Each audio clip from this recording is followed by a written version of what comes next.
Good morning students. Beta, as you know, we are doing lesson number 8, two memorable speeches.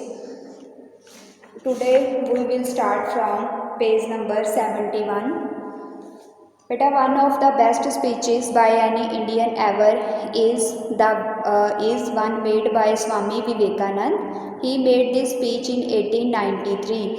ਕਹਿੰਦੇ ਬੇਟਾ ਉਸ ਦਿਨ ਆਪਾਂ ਪੜ੍ਹਿਆ ਸੀ ਲਾਸਟ ਲੈਕਚਰ ਦੇ ਵਿੱਚ ਪੰਡਿਤ ਜਵਾਹਰ ਲਾਲ ਨਹਿਰੂ ਜੀ ਦੀ ਸਪੀਚ ਔਰ ਅੱਜ ਅਸੀਂ ਰੀਡ ਕਰਾਂਗੇ ਸਵਾਮੀ ਵਿਵੇਕਾਨੰਦ ਜੀ ਦੀ ਸਪੀਚ। ਕਹਿੰਦੇ ਬੇਟਾ ਇਹ ਜਿਹੜੀ ਸਪੀਚ ਹੈ ਉਹਨਾਂ 1893 ਦੇ ਵਿੱਚ ਡਿਲੀਵਰ ਕੀਤੀ ਔਰ ਕਿਹੜੇ ਮੌਕੇ 'ਤੇ ਬੇਟਾ ਵਰਲਡ ਪਾਰਲੀਮੈਂਟ ਆਫ ਰਿਲੀਜੀਅਨ ਦੇ ਵਿੱਚ ਕਿੱਥੇ USA ਦੇ ਵਿੱਚ, ਠੀਕ ਹੈ। ਔਰ ਬੇਟਾ ਉਹਨਾਂ ਨੇ ਆਪਣੀ ਸਪੀਚ ਕਿਵੇਂ ਸਟਾਰਟ ਕੀਤੀ? He began his speech like this, brothers and sisters of America, America ਦੇ ਭੈਣੋ ਅਤੇ ਭਰਾਓ, we believe not only in universal toleration but we accept all religions as true. ਬੇਟਾ ਕੀ ਕਹਿੰਦੇ ਨੇ? ਕਹਿੰਦੇ ਕਿ ਅਸੀਂ universal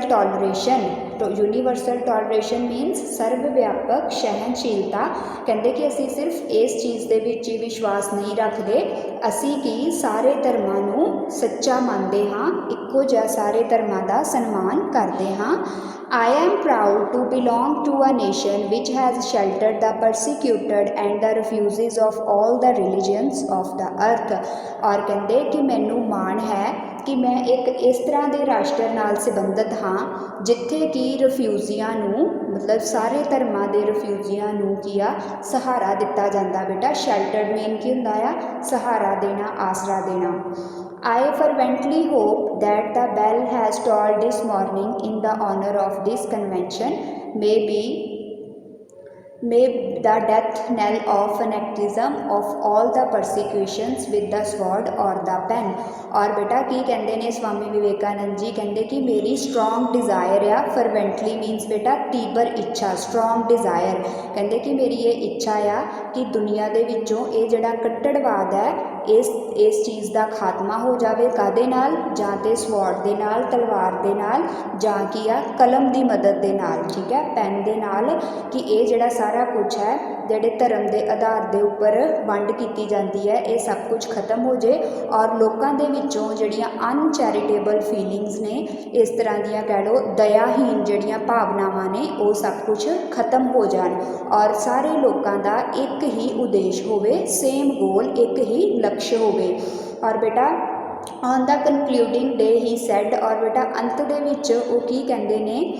the parliament of religions has proved that holiness, purity and charity are not the exclusive possessions of any church in the world. ਬੇਟਾ ਅਖੀਰ ਦੇ ਵਿੱਚ ਉਹ ਕੀ ਕਹਿੰਦੇ ਨੇ ਕਿ ਹੋਲੀਨੈਸ ਮੀਨਸ ਬੇਟਾ ਪਵਿੱਤਰਤਾ, ਪਿਓਰਿਟੀ ਸ਼ੁੱਧਤਾ ਐਂਡ ਚੈਰਿਟੀ ਦਾਨ।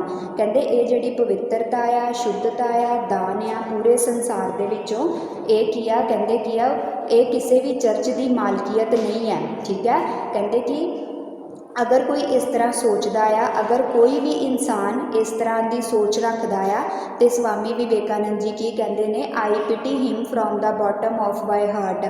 कहते कि मैं उस ते बहुत ही ज़्यादा मैनू इस इहो जिहे इंसान ते बहुत ही ज़्यादा तरस आउंदा आ कि जो कि इन्नी छोटी सोच का मालिक है, ठीक है। बेटा ये सीगा साडा चैप्टर 2 मैमोरेबल स्पीचिस, 2 यादगारी भाषण, ਜਿਹਦੇ ਵਿੱਚ ਕਿ ਪਹਿਲਾਂ ਆਪਾਂ ਪੰਡਿਤ ਜਵਾਹਰ ਲਾਲ ਨਹਿਰੂ ਜੀ ਬਾਰੇ ਪੜ੍ਹਿਆ, ਉਹਨਾਂ ਦਾ ਭਾਸ਼ਣ ਸੀਗਾ ਔਰ ਦੂਸਰਾ ਭਾਸ਼ਣ ਸੀਗਾ ਸਵਾਮੀ ਵਿਵੇਕਾਨੰਦ ਜੀ ਦਾ।